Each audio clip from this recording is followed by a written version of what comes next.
Hello and welcome. Namaste from New Delhi. You're watching DD India Live. I'm Gautam Roy. Coming up in the next 30 minutes. A handcuffed Maduro reaches a federal Manhattan court complex to face American justice. Delcy Rodriguez is set to be sworn in as his replacement. Invites the US to collaborate after Trump issues dire threats. The US president doubles down on Greenland territorial claims after snatching Maduro from Venezuela. Raises alarm and anger among partners in Europe, apart from outrage in Greenland and Denmark's leadership. Iran pledges no leniency towards rioters, triples subsidies to meet people's needs and quell the protests over runaway inflation and currency depreciation. And IT Minister Ashwini Vaishnav says electronics production in India jumps 6 times and exports grow 8 times in the last 11 years.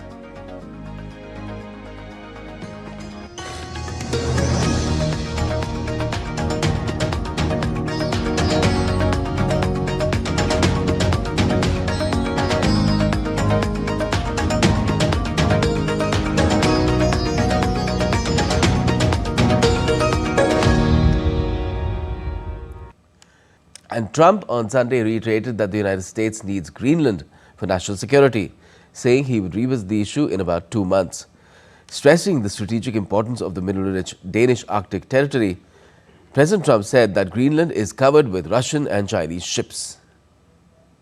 Well, I don't want to talk about Greenland. Let's talk about Venezuela, Russia, Ukraine, and we'll worry about Greenland in about 2 months. Let's talk about Greenland in 20 days. On Venezuela, we talked so much about energy. By the way, I will say this about Greenland. We need Greenland from a national security situation. It's so strategic. Right now, Greenland is covered with Russian and Chinese ships all over the place. We need Greenland from the standpoint of national security. And Denmark is not going to be able to do it, I can tell you. Greenland's Prime Minister Jens Frederik Nielsen has rejected the comments made by the US President on Greenland. In a social media post, the Prime Minister warned Washington to stop applying pressure and insisted that any discussions must respect international law. While Danish Prime Minister Mette Frederiksen described the idea of US control over Greenland as absurd, noting that Greenland is covered by NATO security guarantees. And Finland's President Alexander Stubb extended support to Greenland as well, saying that no one decides for Greenland and Denmark but Greenland and Denmark themselves. Swedish Prime Minister Ulf Kristersson and Norway's Prime Minister Jonas Gahr Store put out similar messages of support. This comes as Donald Trump made these remarks about Denmark being incapable of protecting Greenland, and he's revived concerns amid Washington's recent military intervention in Venezuela. Now, following the US military operation in Caracas, the United Nations Security Council is set to hold an emergency meeting on Monday.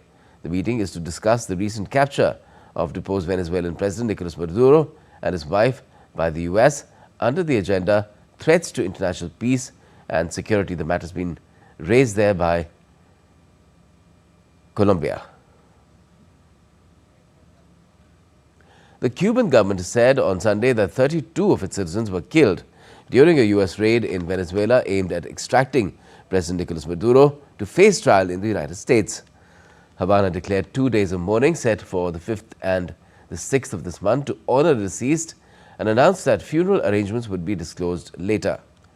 Without providing specific details, Defense Minister General Vladimir Padrino said earlier on state television that the US attack cold-bloodedly killed soldiers, civilians and a large portion of Maduro's security personnel. Meanwhile, Trump said that Cuba was ready to fall after US forces seized the leader of its ally Venezuela, while laying down the need for any American military action there. You know, one of the things that is happening, I think you see it all the time, Howard, you've seen it, that Cuba is ready to fall. You know, Cuba looks like it's ready to fall. I don't know if they're going to hold out. But Cuba now has no income. They got all of their income from Venezuela, from the Venezuelan oil. They're not getting any of it. And Cuba literally is ready to fall. And You have a lot of great Cuban Americans that are going to be very happy about this. Are you considering U.S. action in Cuba? We're not. I think it's just going to fall. I don't think we need any action. It looks like it's going down. It's going down for the count. You ever watch a fight? I have. They go down for the count. And Cuba looks like it's going down. What do you think? And Colombian President Gustavo Petro rejected threats from Trump, who accused him of being involved in drug trafficking. The remarks came after U.S. forces attacked Caracas early Saturday and other parts of Venezuela, bombing military targets in an attempt to remove Venezuelan leader Nicolas Maduro and assert Washington's influence over the oil-rich nation. Speaking to reporters, Trump warned of possible military action against Colombia as well, calling the country very sick and accusing its leadership of producing and selling cocaine to the United States. In fact, the Colombian president has now said that he's ready to take up arms to face Donald Trump's threats. Now, let's talk about how the government subsidies in Iran, there's a move to ease the impact of rising prices and the weakening rial on households. The government has said that monthly subsidies will rise from 3 million rials to 10 million rials per household, more than tripling the current amount. The support will not be given in cash. Instead, the money will be credited to household cards, which can be used to buy essential goods. Meanwhile, the country's head of the judiciary said on Monday that Iran will offer no leniency to rioters, though the people have a right to demonstrate. The demonstrations began last Sunday when shopkeepers staged a strike over high prices and economic stagnation, but they have since spread to other places and have expanded to include political demands. Protests have taken place in 25 out of Iran's 31 provinces and affected to varying degrees at least 45 different cities, most of them small or medium-sized and concentrated in the west. At least 12 people have been killed since the 30th of December in localized clashes, including members of the security forces, according to a tally based on official announcements. And there have been media reports of episodes of property damage in the west as well. The national currency, the rial, Iranian rial, has lost more than a third of its value against the US dollar over the past year, while double-digit inflation has been undermining Iranians' purchasing power for years. A Paris court on Monday found 10 people guilty for the cyber harassment of France's First Lady, Brigitte Macron, and was sentenced up to 8 months with suspended jail time.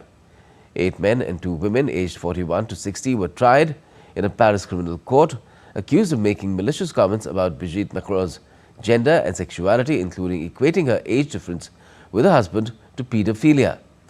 Brigitte and her husband, French President Emmanuel Macron, have faced repeated false claims in recent years, with some saying she is a transgender woman who was born a man. Russia on Monday said it has seized the village of Grabovske in Ukraine's Sumy region, from where Kyiv had last month accused Moscow of forcibly relocating dozens of residents. The capture would mark a new advance in the northeastern region. Russia's defense ministry said on social media its troops took control of the village. Ukraine last month accused Russia of illegally detaining around 50 residents of Grabovske. Ukrainian Foreign Minister Andriy Sybiha compared it to medieval raids and demanded their return. Russia is slowly but steadily gaining ground in eastern Ukraine amid ongoing diplomacy to end the conflict.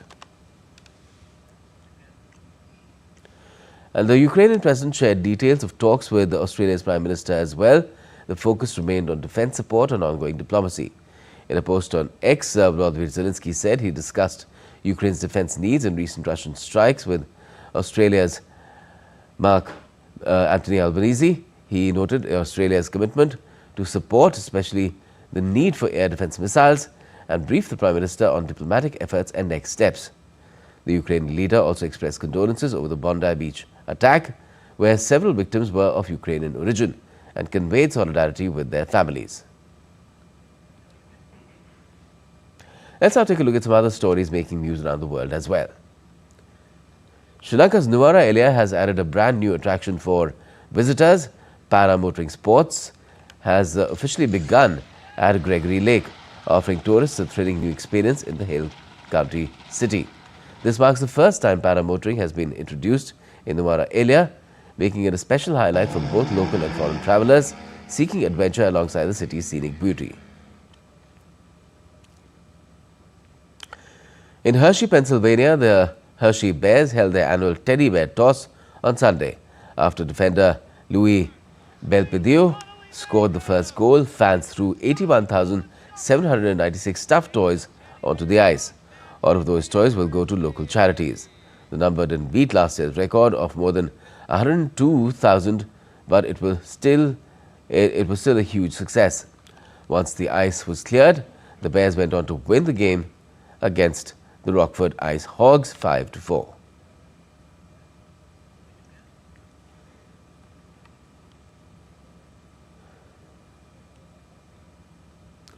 In Las Vegas, hundreds of companies showcased their latest gadgets and innovations at CES Unveiled, a media preview that kicks off the world's largest tech trade show opening Tuesday.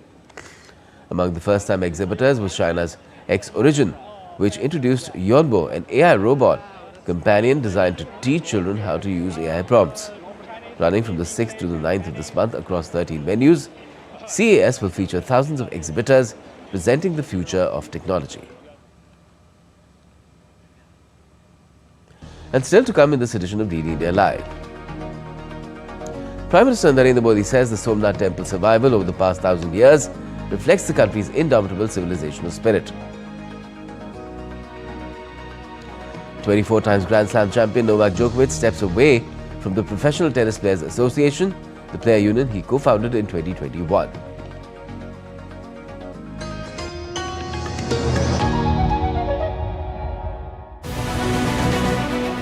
This week on Defence Dynamics, India is reshaping its military structure with Bhaira formations.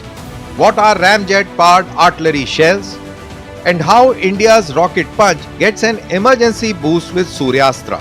As Europe and Israel turn to India for industrial depth, my take explains the why. Watch Defence Dynamics this Wednesday at 8 p.m. IST only on DD India.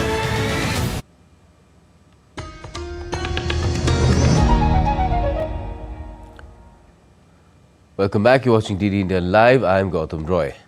Now, India's External Affairs Minister Dr. S. Jaishankar continued high-level engagements in France on the second day of his visit to that country, focusing on strengthening the India-France strategic partnership as both the nations marked 2026 as the year of innovation. Dr. Jaishankar met the chairperson of the International Energy Agency to explore deeper cooperation in the energy sector.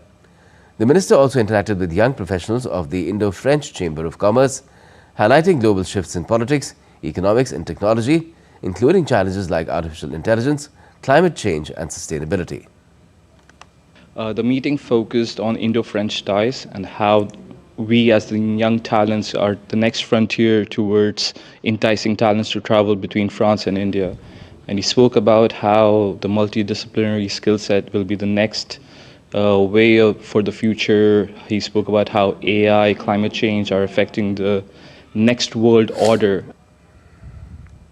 We are originally from India. We represent we embody this flow in Europe, and it's very important that we are able and empowered to actively communicate on India's position in order to take it further.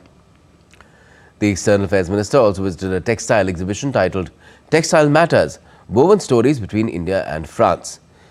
Dr. Jaishankar was received by French Minister Eleanor Thariot at the exhibition. The exhibition highlights the deep and long-standing creative ties between India and France through textiles. It showcases hand-woven and handcrafted fabrics, reflecting centuries of shared artistic exchange between the two countries. The displays trace nearly 400 years of collaboration, from the Mughal-era textiles of the 17th century to contemporary haute couture designs of 2025. The exhibition also brings together works from art, fashion, design and architecture, underlining how traditional craft practices continue to evolve in modern times. Dr. Jaishankar's visit underscores the role of textiles as a living link in India-France cultural relations, symbolizing a shared heritage while opening space for future collaboration. The discourse of the exhibition, which is about the relationship between France and India through the perspective of the creation with the textile. And this first room, this antechamber, is a wonderful introduction to the enthusiasm, the curiosity of the French history toward the creation of Indian textile. The piece was sourced from various locations, and it was really to kind of represent a traditional Parisian apartment enveloped with this gorgeous Indian print. So you can see you've got elements of whimsy, such as the chandelier, which is completely covered, also books that are covered over here, and the idea was to create this sweeping moment of fluid movement of the print. Electronics and Information Technology Minister Ashwini Vaishnav has said that electronics production in the country has increased 6 times and exports have grown 8 times during the last 11 years. In a social media post, Vaishnav said Apple shipped mobile phones worth $50 billion in 2025. He said this progress has propelled electronics products among the top 3 exported items. He also highlighted that 46 component manufacturing projects, including laptop, server and hearable manufacturers, are making electronics manufacturing a major driver of the manufacturing economy. The minister also said India will become a major player in the entire electronics stack, including design, manufacturing, operating systems, applications, materials and equipment. Union Agriculture Minister Shivraj Singh Chauhan announced that India has become the world's largest producer of rice, overtaking China. The minister said India's rice output has reached 150.18 million tons, compared to China's 145.28 million tons. He added that India is now supplying rice to overseas markets, strengthening its role in global food security. At an event in New Delhi, the minister also unveiled 184 improved varieties of 25 field crops developed by the Indian Council of Agricultural Research. He credited the achievement to the collective efforts of the ICAR's coordinated crop projects, agricultural universities and private seed companies. Prime Minister Narendra Modi is scheduled to visit Somnath on the 11th of this month to participate in the Somnath Swabhiman Parv celebrations. The Somnath Swabhiman Parv will be observed from the 8th to the 11th of this month, during which a range of programs highlighting India's spiritual heritage, cultural pride and social values will be held. A year-long series of spiritual, cultural and social activities will also be organized at Somnath to commemorate this celebration.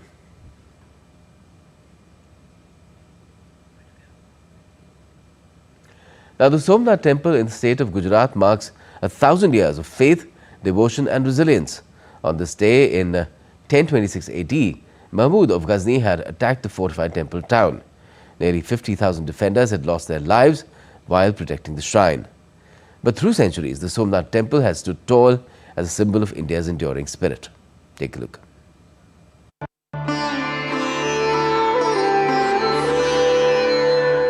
Somnath, one of the 12 Jyotirlingas or the most sacred shrines of Lord Shiva, revered by the Hindus. In fact, this is considered the most sacred of them all and is located in the western Indian state of Gujarat. For centuries, this shrine of Lord Shiva has been an unbroken center of faith for devotees of Sanatana Dharma, the followers of Hinduism since ancient times. The significance of Somnath is captured in this verse. Somalingam naro drishtva sarva papai pramuchyate, which means only a glimpse of Lord Somnath frees devotees from all sins. For centuries, people from different corners of the country have been traveling to Somnath, immersing themselves in boundless spiritual energy, hope and faith. Over the years, history has also recorded dates when attempts were made to destroy this sacred pilgrimage of faith. 1,000 years ago, in 1026 CE, with the invasion of Mahmud of Ghazni, a dark chapter of medieval barbarism began. The temple was destroyed, the shivling was broken and it was placed inside a mosque. Attempts were made to trample and wipe out the Sanatan faith from the roots. Attempts were made to silence the ringing bells by attacking the ancient rituals. Barbarism and humiliation continued. Repeatedly, the Hindu faith and its followers were targeted. Countless innocent lives were lost. The aim was to erase the existence of Sanatan followers, to shatter their faith and destroy their traditions. First under the rule of Delhi Sultanate and later under the Mughals, this cruelty and the atrocities against the Hindus became a recurring pattern. Alauddin Khilji, Sultan Muzaffar, Mahmud Begra, Aurangzeb and many other rulers. The Somnath shrine faced repeated assaults by the invaders. The onslaught continued for centuries. The intentions were the same: to erase the Hindu faith even from the memory and extinguish forever the flame of faith. But they were mistaken. They did not understand that Sanatan faith is not just limited to a structure. It resides in people's hearts, flows in their veins, and is connected to every breath of Lord Shiva. Every thought merges into the divine. These are the values that developed across the plains of the Ganges and Yamuna, the banks of Kaveri, the flow of Narmada, and the expanse of Godavari. Therefore, after every destruction, after every attempt to erase existence, people's determination rose higher than ever. Their faith deepened like ocean, and their tradition stood firm like Himalayas. There was no power, no resources, but there was resolve that belief would not end. Identity would remain eternal. In 1951, in independent India, the reconstruction of Somnath became a tangible expression of this resolve. It was not merely a construction, it was a declaration of self-respect. And today, under the leadership of Prime Minister Narendra Modi, India is embracing its cultural consciousness with renewed confidence, free from the mindset of subjugation. On the completion of 1,000 years of this unbroken faith, the country is celebrating Somnath Swabhiman Parv. Somnath does not tell us how many times we were broken. Somnath tells us what we resolve each time. Do not forget, do not bow, do not stop. This is the voice of India's unbroken eternal faith. A civilization that has decided to stand at every turning point of history that even time cannot erase. Bureau Report, DD India. Let's get you some sports now. And 24 times Grand Slam champion Novak Djokovic has announced he's stepping away from the Professional Tennis Players Association, the player union he co-founded with Vasek Pospisil in 2021. Djokovic cited concerns over transparency, governance and the way his voice and image have been represented. The PTPA is currently pursuing legal action against the ATP and WTA over alleged anti-competitive practices and player welfare issues. Djokovic, as I mentioned, a 24-time Grand Slam champion, stressed he no longer aligns with the organization's direction and will focus on tennis and family. Djokovic's exit highlights tensions over transparency and representation in tennis. Manchester United on Monday announced that they have sacked manager Ruben Amorim. United said in a statement that the Portuguese had left his role, with the club's leadership having reluctantly made the decision that it is the right time to make a change. The decision comes a day after Amorim had bristled at questions about his job security, delivering a defiant message that he came to United as a manager with full authority and not merely a coach taking orders. Amorim had looked downbeat on Friday when discussing potential transfers, and after Leeds' draw, the Portuguese coach grew visibly irritated when pressed about whether he still had the board's confidence. United is presently at 6th spot in the EPL after their 1-1 draw at Leeds on Sunday. And that's it for now in this edition of DD India Live, but let us know your thoughts on the news of the day.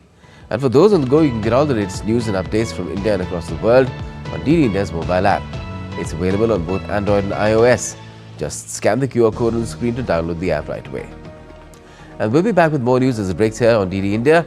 I'm Gautam Roy, and from all of us here in Delhi, thanks for watching DD India Live.